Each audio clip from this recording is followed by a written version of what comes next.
আল্লাহর কথার কোনো গোয়া মাথা আমি কিছুই পাই না। মাথা কোনটা গোয়া কোনটা এটা আমি পাই না। কেন পাই না? এই যে একটা কথা বলছে আওয়ালুমা খালাকুল্লাহে ইশক, প্রথম সৃষ্টি ইশক। আওয়ালুমা খালাকুল্লাহে মিন নূরি, নূর, প্রথম সৃষ্টি নূর। আওয়ালুমা খালাকুল্লাহে আরশ, প্রথম সৃষ্টি আমার আরশ। দেখেন আওয়ালুমা খালাকুল্লাহে রূহ, প্রথম সৃষ্টি আমার রূহ। কয়টা হয়েছে? এক মুখ হয়েছে, দুই কথা কয়। হ্যাঁ মুখ কয় না হুক কয়? ইমান ধ্বংস করতেছে মুসলমানদেরকে বিভিন্ন ভাবে বিভিন্ন সময়ে। মুসলমানদের ইমান নিয়ে এই সমস্ত আউল ফাউল বাউলেরা এরা এই সমাজের বুকে, রাষ্ট্রের বুকে, বাংলার জমিনে মুসলমানদের ইমানকে তছনছ করে ছাড়তেছে। যদি ইসলামী হুকুমত থাকতো এই সমস্ত বেঈমানদের উপরে ফৌজদারি হয়ে যেত, তাদের গর্দানকে তাদের দেহ থেকে আলাদা করে দেওয়া হতো। আমার মুসলমান ভাইয়েরা, কোরআনের বিভিন্ন অংশ নিয়ে এই জমিনে বাউলেরা যেমন ভাবে অবব্যাখ্যা করে, আল্লাহর রাসূল সাল্লাল্লাহু আলাইহি ওয়াসাল্লামের জীবনী নিয়ে, আল্লাহ তাআলাকে নিয়ে যেমনই ভাবে অসার কথা বলে। অনেক কিছু সোশ্যাল মিডিয়ায় আসে, অনেক কিছু সোশ্যাল মিডিয়ায় আসে না, আমরা জানতে পারি না। আমার মুসলমান ভাইয়েরা, এত বড় বড় বিধ্বংসী, ইমান বিধ্বংসী কথা তারা বলে। ইমান থাকা দূরের কথা, এই সমস্ত মানুষগুলা দুনিয়ার জমিনে মুসলমান হয়ে থাকে কেমনে জানা না। কোরআনের অপব্যাখ্যা করে, হাদিসের অপব্যাখ্যা করে, কোথায় কোথায় বুখারীর দলিল দেয়, কোথায় কোথায় মুসলিমের দলিল দেয়। সিয়াসিত্তার সব কিতাবের নামগুলো মুখস্থ করে রেখেছে, মাগার খুলে দিলে দাঁত তো 32টা আছে। আবার যদি নতুন নতুন দাঁত গজায় সেওগুলো ভেঙে তছনছ হয়ে যাবে, বুখারীর একটা রিওয়ায়াত পড়তে পারবে না। আমার মুসলমান ভাইরা, অথচ আমরা মুসলমান হওয়ার পরে কতটুকু পরিমাণ ধৈর্য ধারণ করি, তাদের জন্য হেদায়েতের দোয়া করি। আবু বকর সিদ্দিক রাদিয়াল্লাহু তাআলা আনহু নরম মেজাজের একজন সাহাবী ছিলেন।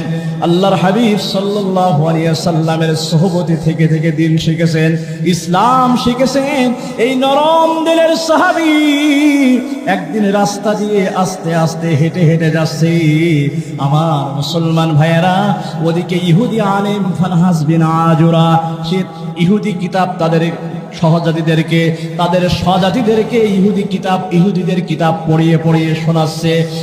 এক পর্যায়ে আল্লাহ পাক রব্বুল আলামিনের কোরআনুল কারীমের ওই আয়াত নিয়ে ব্যঙ্গচিত্র করতেছে। হযরত আবু বকর সিদ্দিক রাদিয়াল্লাহু তাআলা আনহুর কানে আওয়াজ চলে আসলেন। আল্লাহ তাআলা কোরআনুল কারীমের মধ্যে বলেন, ওয়া আকরিদুল্লাহ ওয়া আরদান হাসানা। এই আয়াত নিয়ে তারা ব্যঙ্গচিত্র করতেছে যে মুহাম্মাদের খোদা আল্লাহ তাআলা ফকির হয়ে গেছে, এজন্য মানুষের কাছে সাহায্য চায়, মানুষের কাছ থেকে টাকা পয়সা চায়। মুহাম্মাদের আল্লাহ এতদিন ধনী ছিল, মুহাম্মাদের আল্লাহ এখন ফকির হয়ে গেছে। নাউজুবিল্লাহ।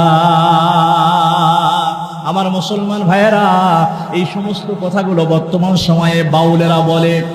আল্লাহর ধন নবীরে দিয়া, আল্লাহ গেছে গায়েব হইয়া, নবীর ধন খাজাই পায়া বৈশা রইছে আজমিরে, কেউ ফেরে না খালি হাতে খাজা বাবার দরবারে। নাউজুবিল্লাহ। আছে না নাই? আমার মনে হয় যদি আবু বকর ওমর এই যুগের মধ্যে থাকতো, এই সমস্ত বেঈমানদেরকে ধরে ধরে এদের দেহ থেকে, এদের গর্দান থেকে এদের মাথা আলাদা করে দিত। নরম দিলের সাহাবী হযরত আবু বকর রাদিয়াল্লাহু তাআলা আনহু মেজাজটা গরম হয়ে গেছে। সুন্দর মানুষ, আরবের মানুষগুলো বেশি ফর্সা হয়, পরিষ্কার মানুষ। এই মানুষটার গোটা মুখটা আনার ফলের মতো লাল হয়ে গেছে। আবু বকর আর সহ্য করতে পারলেন না, সরাসরি মজলিসের মধ্যে ঢুকে গেলেন। দেখে ফানহাস বিন আজুরা এগুলো নিয়ে তামাশা করতেছে, হাসি ঠাট্টা করতেছে। হযরতে সিদ্দিক একবার সামনে এগে বেড়ে সামনের দিকে অগ্রসর হয়ে ফানহাস বিন আজুরার সামনে যাইয়া হাতটা লম্বা করে এমন জোরে ওই কাট্টা কাফেরের ওই বেঈমানের গালের মধ্যে থাপ্পড় লাগাইয়ে দিছে যে আবু বকরের হাতের 5টা আঙুলের ছাপ তার গালের মধ্যে লেগে গেছে। নরম দিলের সাহাবী গরম হয়ে গেছে, সহ্য হয় না আর, আল্লাহকে গালি দিছে, নবীকে অপমান করেছে, ইসলাম ধর্ম নিয়ে ঠাট্টা বিদ্রোহ করতেছে। আমার মুসলমান ভাইরা, সমাজের বুকে, রাষ্ট্রের বুকে আল্লাহর কোরআনকে নিয়ে যদি কেউ ব্যঙ্গচিত্র করে, আমার নবীকে নিয়ে যদি কেউ ব্যঙ্গচিত্র করে, আল্লাহ পাক রব্বুল আলামিনকে নিয়ে যদি কেউ কটু কথা বলে, এই দুনিয়ার জমিনে তাদেরকে উচিত জবাব দেওয়ার জন্য আমার কোন কোন ভাই তৈয়ার আছেন?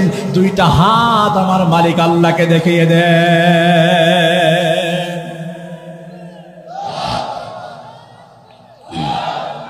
আমার মুসলমান ভাইরা, একটু খেয়াল করে শোনেন, নরম দিলের সাহাবী হযরতে আবু বকর সিদ্দিক রাদিয়াল্লাহু তাআলা আনহু যখন থাপ্পড় বসিয়ে দিলেন, ফানহাস বিন আযুরা এবং তার সহচর্য সকলেই রাগমগ হয়ে গেল। সিদ্দিক একবার নরম দিলের সাহাবী হইলেও তার একটা পাওয়ার আছে না নাই? রাসূলুল্লাহ সাল্লাল্লাহু আলাইহি সাল্লামের সহচর্যদের মধ্যে সর্বোৎকৃষ্ট সহচর্য আল্লাহর হাবিব সাল্লাল্লাহু আলাইহি ওয়াসাল্লামের অতি কাছের, অতি মহব্বতের সাহাবী। আবার শ্বশুর হযরতে সিদ্দিক আকবর রাদিয়াল্লাহু তাআলা আনহু ওখান থেকে বের হয়ে আসলেন ওই বেঈমান এবং তার সহপাঠীদেরকে নিয়ে। আল্লাহ রাসূলের সাল্লাল্লাহু আলাইহি ওয়াসাল্লামের সামনে দিয়ে বলতেছে, মুহাম্মদ দেখো, তোমার আবু বকর আমাকে অন্যায়ভাবে আমার গালের মধ্যে থাপ্পড় বসিয়ে দিয়েছে। আল্লাহর হাবিব চিন্তায় পড়ে গেলেন, আমার আবু বকর কাউকে অন্যায়ভাবে প্রহার করার সাহাবী না, আমার আবু বকর কারো মনের মধ্যে কষ্ট দেয় না, আমার আবু বকর বড় সোনার মানুষ। যে আবু বকর সিদ্দিক রাদিয়াল্লাহু তাআলা আনহু এমন জলিলুল কদর সাহাবী, যাকে আল্লাহর হাবিব বেশি ভালোবাসতেন, সব সাহাবীকে ভালোবাসতেন, আবু বকর সিদ্দিক রাদিয়াল্লাহু তাআলা আনহুকে মহব্বত করতেন। এত নরম দিলের সাহাবী আবু বকর সিদ্দিক, আল্লাহর হাবিব মানতে পারতেছে না আমার সাহাবী আবু বকরের গালের মধ্যে, আবু বকর ওর গালের মধ্যে থাপ্পড় লাগিয়ে দিবে, আল্লাহর হাবিব মানতে পারতেছে না। নরম দিলের সাহাবী হযরতে আবু বকর সিদ্দিক রাদিয়াল্লাহু তাআলা আনহু কিছুক্ষণের মধ্যে চলে আসলেন। আল্লাহর হাবিব আবু বকরকে জিজ্ঞেস করে, আবু বকর তুমি কি এর গালের মধ্যে থাপ্পড় লাগাইয়েছো? বলে, ইয়া রাসূলুল্লাহ আপনি আমাকে অনুমতি দেন, আমি তার গালের মধ্যে আরেকটা থাপ্পড় লাগিয়ে দে। কি পরিমাণ গোসা তার ভিতরে, চিন্তা করেন আমার মুসলমান ভাইয়েরা। অথচ আমরাও রাসূলের উম্মত দাবি করি।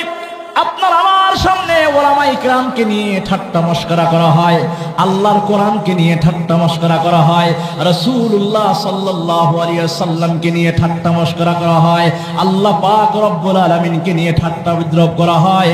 একটু আপনার আমার দিল কাঁপে না, একটু আপনি আমি প্রতিবাদ করি না। অথচ আপনি আমি নিজেদেরকে বড় ইমানদার বলে দাবি করি, অথচ আপনি আমি নিজেদেরকে পাক্কা মুসলমান দাবি করি। মনে রাখবেন, রাসূলের অপমানে যদি না কাঁদে তোমার মন, মস্ত বড় মুনাফিক তুমি, রাসূলের দুশমন। আমার মুসলমান ভাইরা, অন্তরের কান খুলে শোনো রে বাবা, সাহাবাওয়ালা ঈমান নিয়ে বাঁচতে হবে, নবীওয়ালা কাজের সাথে নিজেদেরকে জড়িয়ে রাখতে হবে। এবার আমরা সকলেই জানি এই দুনিয়ার হায়াত আমাদের বেশি দিনের না, কিন্তু দুনিয়ার জমিনে যদি নেক আমল করে যেতে পারি, আল্লাহকে যদি ভয় করি, ওই কবরটা আপনার আমার জন্য নূর বানিয়ে দিবে কে? আর জোরে বলেন কে? আমার